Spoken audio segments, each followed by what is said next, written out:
I had an email from a lady about 2 months ago, and she said that her daughter had just been diagnosed with terminal cancer and that she had 6 months to live. And I'm very clear with my team that we're not saving lives. We make and sell drinks, but let's keep our feet on the ground. We're not saving lives. But this lady's email went on to say that, she'd come across Seedlip and she'd bought her daughter a bottle of Seedlip Spice, and it had just made her daughter's day because she can't drink and she's very ill, and that kind of stuff is great validation of like actually we have a place in the world and we can make some sort of difference to some people's lives. Welcome to Uprising. Each episode looks inside what it takes to lead the most dynamic and successful cultural movements. Some of them in the business world, some in the social realm, some in politics, and some in between. To see why people start uprisings. What gives those initiatives momentum and keeps them going? And most important, what lessons can you learn from these movements and how to apply them to your business and even personal life? Let's explore the secret to sparking movements that move people into action. Passionate ideas. Controversial ideas. Uprising ideas. The power is now in the hands of anyone. To start a cultural movement. Today's Uprising Pod is brought to you by warbyparker.com. Get a free 5-day home try-on at www.warbyparkertrial.com/uprising. 5 pairs, 5 days, 100% free. There are people out there who are increasingly swearing off alcohol.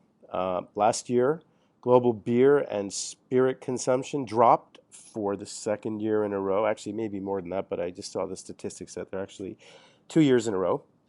They're going down. There is an idea on the rise that you don't need alcohol to have an enjoyable night out. Oh my goodness, wow. Rising to meet this societal shift is Seedlip, and it is a non-alcoholic spirit, the world's first, and we have the inventor behind this new brand, Ben Branson, on the phone. Welcome to the Uprising Podcast. Thanks, Scott.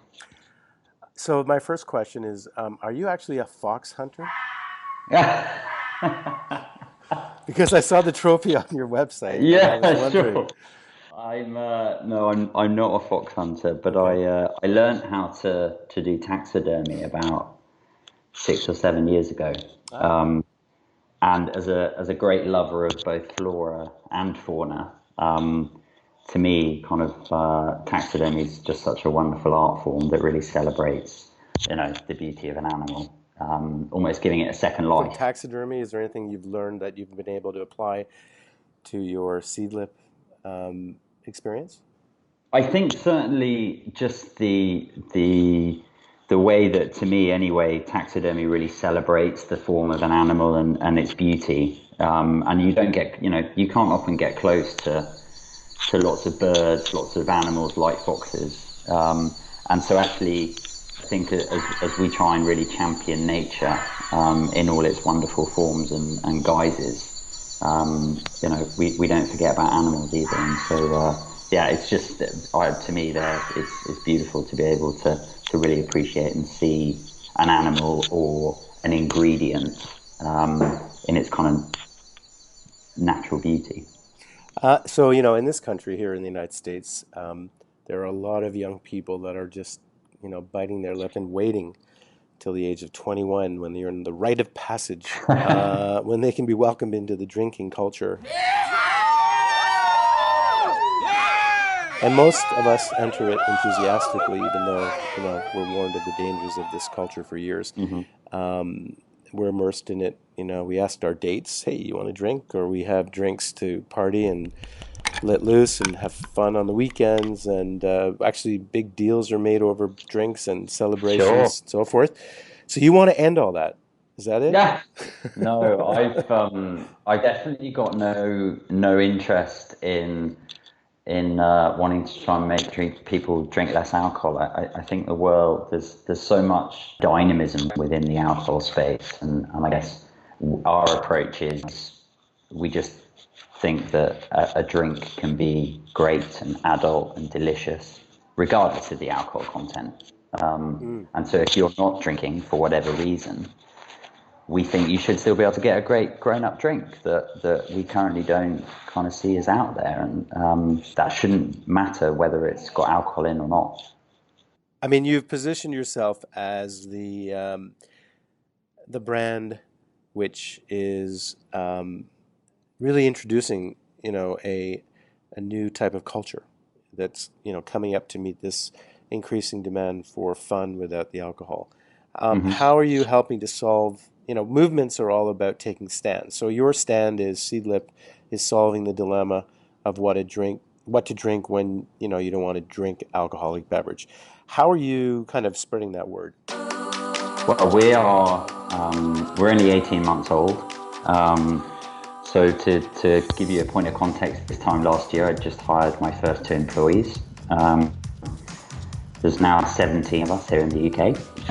So we are working with, as a team, lots of great retailers, restaurants, bars, hotels, who understand and appreciate and can acknowledge that actually, the world of kind of fruity, sugary mocktails and poor soft drink options has sort of led and given way to a space where they think that a Seedlip and tonic or a Seedlip cocktail would fit really well, and we're going as fast as we can. So we just sort of quietly creeped over to the States. I've managed to, we're now served in the best restaurant in the world, 11 Madison Park in New York. Right across the street from us, actually. Is it? Okay. You can see it from here. Amazing. At the window, yeah. And so they, working with some really key influential bars, restaurants, hotels to really start championing the noise and the need for a product like Seedlip. And that's, that translates through, I've just come back from a trip to Australia. So we're launching kind of officially over there in August. And actually, really working within some of these fantastic food and drink capitals of the world to really start building the awareness of actually not just Seedlip, but the need to kind of take non-alcoholic drinks seriously. So, without giving away any trade secrets, how do you create and distill a non-alcoholic spirit? It's a good question. So as we've been talking in this sort of short amount of time, we could have made a bottle of gin or a bottle of vodka. Quite a short process to make one.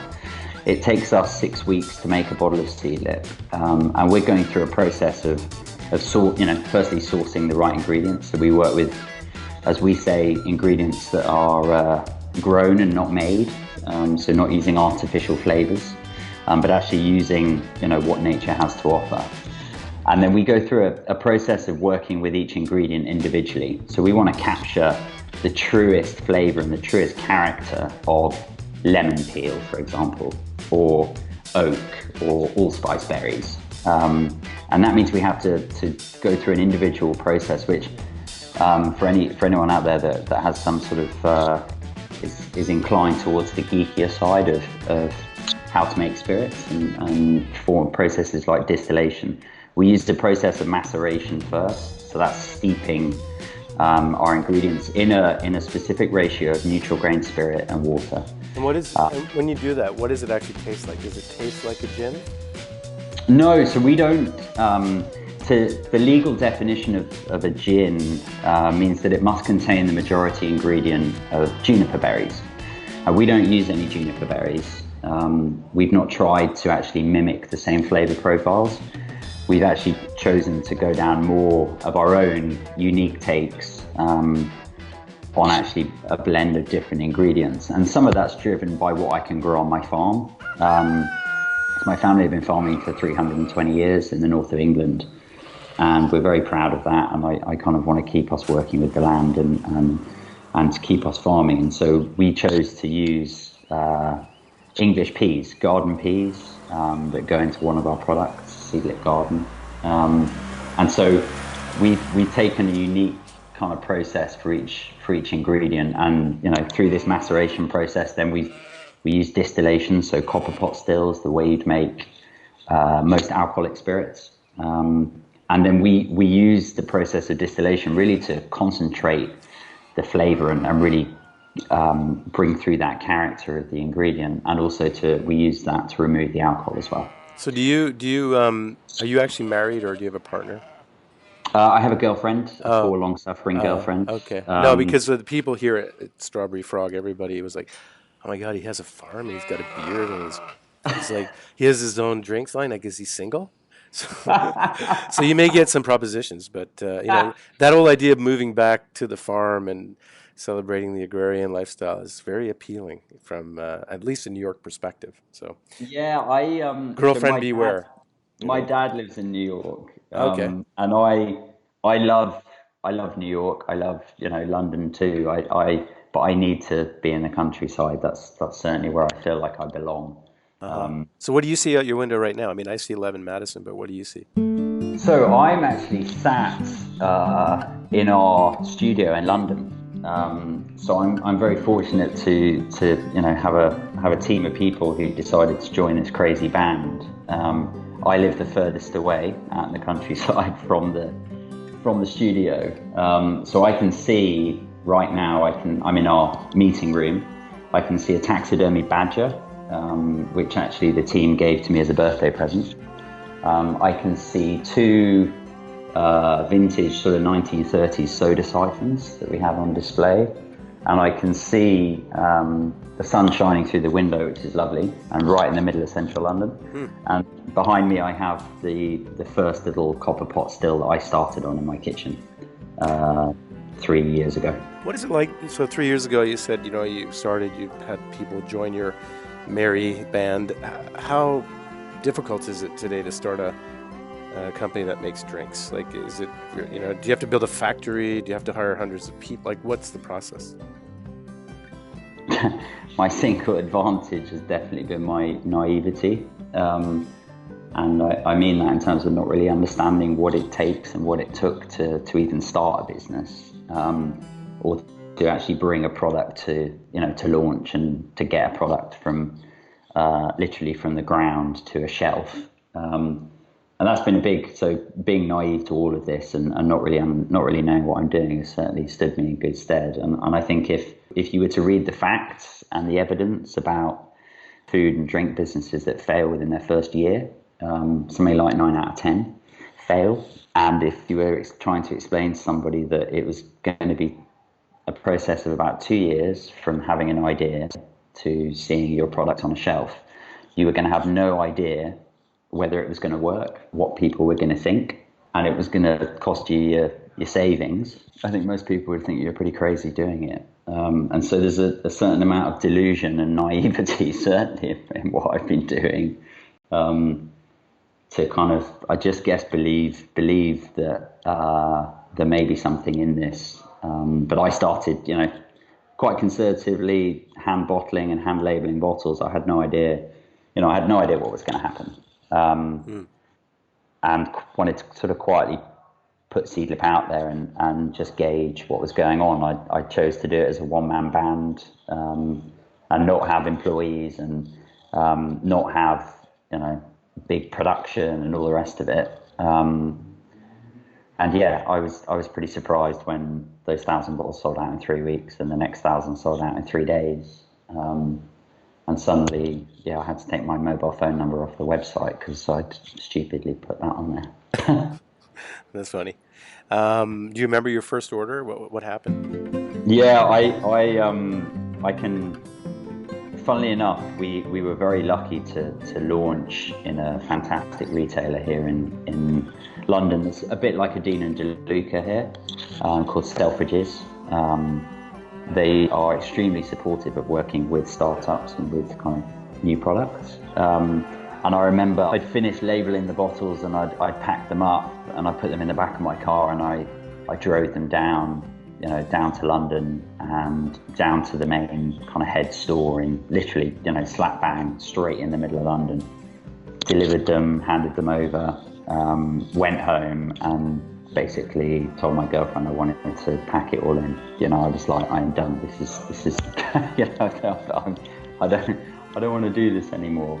And we were only just getting started, and it's difficult when you're in totally new territory and everything's new and it's all unknown. And it still is to a larger extent now, but we've got 18 months behind us, and so you build up kind of levels of confidence that kind of go, actually, no, do you know what? Everything's going to be okay, and we'll figure out how we're going to do this. But I was exhausted. For you, the listeners of Scott Goodson's Uprising Pod, Warby Parker is offering a free 5-day home try-on to give you the opportunity to check out their glasses. To get your home try-on today, go to warbyparkertrial.com/uprising. Again, that's warbyparkertrial.com/uprising for your free 5-day home try-on. Well, people that have done what you've done, I mean, we're living in the golden age of entrepreneurism, and those that succeed. Actually, I know the founder of actually your antithesis, which is the Hudson Valley Whiskey Company. They were the first small batch whiskey that developed about 10 years ago here. Anyway, basically he claims that his success is based on gumption and perseverance, and that's pretty much it. Yeah, and timing. I think timing, yeah, of course, context, timing. yeah. But he had a lot of things. Like I think they launched their first brand, and then he had a massive car accident that almost killed him, and then he launched the first gin, and then like 2 days later, the whole still exploded. It was like one disaster after the other, but still, you persevere. Yes. Which is part of the mythology, I guess, at the end of the day. But you also have a way of doing things differently. I mean, your naivete, as you describe it, is obviously hugely valuable because you're, billing word of mouth without traditional or conventional marketing budgets or marketing approaches. Can you talk a little bit about what you do? Yeah, I mean, I think when you don't have big budgets, it keeps you lean and it keeps you agile. And certainly we've taken an approach of actually, if we can find the right people to work with, and whether that's the right bartenders or the right retailers, and actually try and build this more organically and try and really build a strong following of people that really want to engage with us and really want to kind of talk about Seedlip. You can't. I mean, I'm sure there are lots of people who would argue you can buy that, but we definitely didn't buy that. And so to have a great bartender wanting to serve Seedlip and wanting to make cocktails with Seedlip, and therefore wanting to tell their customers about it, you can't buy that. I don't think you can. To have that, just those advocates who really want to champion what you're doing is immensely powerful. And so I think we've really focused on having great relationships with the trade, with bar teams, and making sure they understand what the product is, and training and offering support in that way. We've had some fantastic coverage and some fantastic people wanting to write articles about Seedlip, which has obviously really helps with the education and learning about what Seedlip is and kind of spreading that noise. But we're very blessed to have what I think is the most powerful sales force in the world, which is the customer and the consumer and the everyday public. Because if they like it and they want it and it solves a need for them on a Monday night, or for their pregnant wife, or they're driving, or whatever reason, and that actually there are people out there at whatever extreme end that are looking for a good grown-up non-alcoholic drink. You're mostly for sale in the UK right now, but do you envision your movement growing beyond the UK? I know you said you're sneaking into the United States. You don't want to mention that too loud now that our president is guarding the borders expeditiously, but I don't think there's any market of non-alcoholic beverages in this country, so there's nothing to be worried about at the moment. But Sure. maybe it will become an issue. Yeah, maybe. I spend a couple of weeks a month at the moment in the States. So we've got into our first restaurant in California was the French Laundry, and our first restaurant in New York was 11 Madison Park, and Yeah. some fantastic bars in New York, PDT and the Dead Rabbit, and we're just starting to kind of build a bit of presence over there, and then California, LA, San Francisco. So we're starting to kind of really try and build some momentum over in the US. Australia, we've just launched in Copenhagen, Milan, Stockholm. So we're kind of going out there, but and certainly want to take people on this journey with us to really introduce them properly to Seedlip. But it's just finding the right balance of doing things properly and at the right pace. So when you think about when you think about people out there who are 18 to 30 and they're trying to live healthier lives, how relevant do you think Seedlip is for this new culture that's taking shape? I mean, in this country alone, I don't know if you're familiar with Jessica Simpson. Is this chicken what I have, or is this fish? She used to be a television celebrity, and now she's she has a fashion empire that last year sold, I think, about $1.2 billion of fashion wear, of which a big chunk of that is Jessica Simpson's activewear. So, in this country, something happened. There was a societal shift over the last few years where it's now totally okay for moms in this country, no matter where you live, whether it's Kentucky or Oklahoma or downtown New York City, to do yoga. Yoga is totally cool. Yes. And part of the health wellness explosion. And in addition to that, which by the way is just a total shift in society. It used to be a fringe culture, now it's definitely mainstream. And as a result of that, you have brands like Jessica Simpson selling hundreds of millions of dollars of activewear. Yeah. So if you look at the trends, the societal shifts, it looks like the world's, curling in your direction. Yeah, I just going back to the early point of how important timing is, I think if we'd have launched in 2 years' time, we'd have been too late. And I think if we'd have launched, sort of 4 years ago, we'd have been far too early. I think we're 99.9% of this is the fact that we're in the slipstream of bigger cultural forces at work and much bigger fundamental shifts in how people live their lives and how people approach what they put in and on their bodies. They're things you can't design those kind of things. They are much bigger forces at work, and that's whether that's from a actual societal level or whether that's from a regulation government level or restriction on alcohol or whatever it may be. We are certainly in an age where we have access to so much information, and therefore we have access to self-diagnose ourselves. We've got access to reading about what we should be putting in and on our bodies, and that all plays into a massive kind of health and wellness trend of wanting to be better, wanting to drink better. So it's no surprise that the global volume of alcohol is declining, but the value is going up because people are willing to spend more on a fantastic quality drink, which is hugely encouraging for us.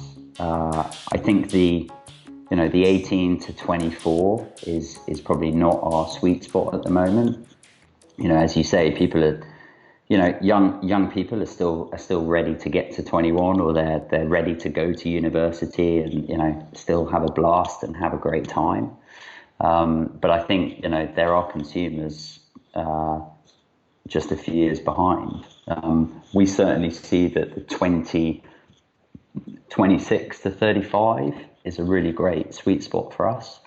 It's a demographic where people have got disposable income for things like yoga classes or active wear, as you were saying, who would appreciate going for a nice meal somewhere, and who are perhaps more driven by the experience rather than sort of the functionality of going out and having to spend all night out. I think they're more in tune to, I don't know, going to a supper club or some sort of, outdoor cinema or some sort of experience-led thing where both alcohol and non-alcohol both play a part. If you were on a stage and you were up against, the head of Diageo, one of I think the world's largest drinks maker, and you were in a debate for people's attention, and what would you say on the stage that would, want to get the people that are listening's attention versus the head of Diageo?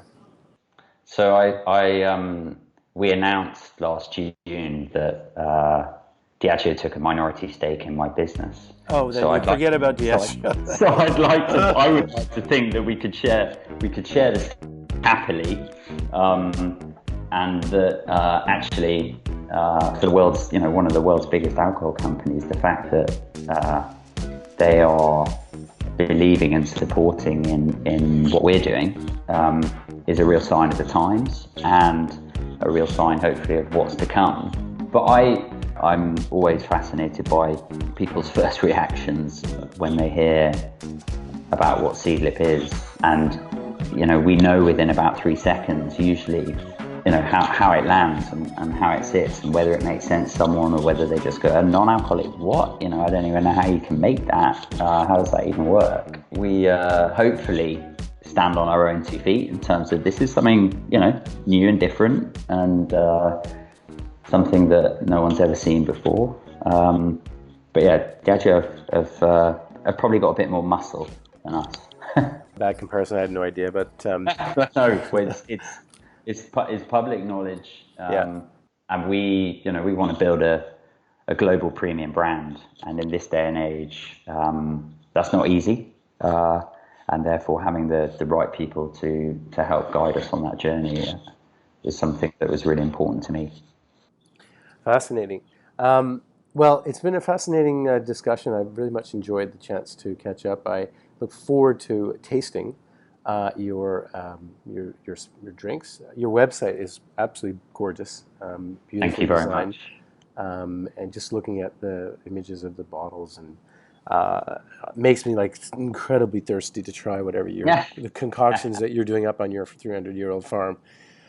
So please do send over. Yeah, if you've got Dean and DeLuca, won't be too far for you. I'm actually over in New York in about 2.5 weeks. Okay. So I can come say hello. Please drop some off. And on my next trip to Dean and DeLuca, I'll keep my eyes open. Yeah, perfect. Thank you so much, and Thanks, all the best. Great discussion. Cheers. Okay, keep on trucking. Take care.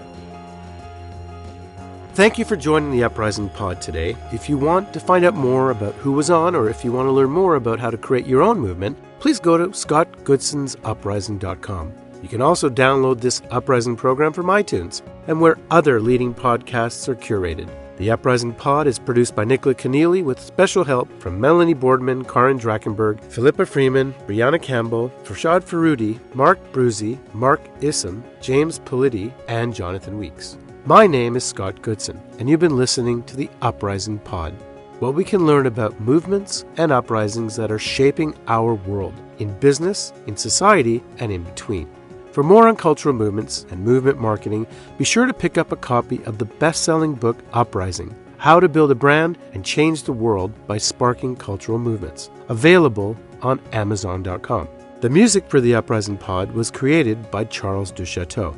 If you have a moment, please do give us a favorable review on iTunes so that our movement moves up the ranks of the iTunes podcast list. And if you have ideas for future shows, please let us know by going to scottgoodsonsuprising.com. Thank you, and speak to you soon.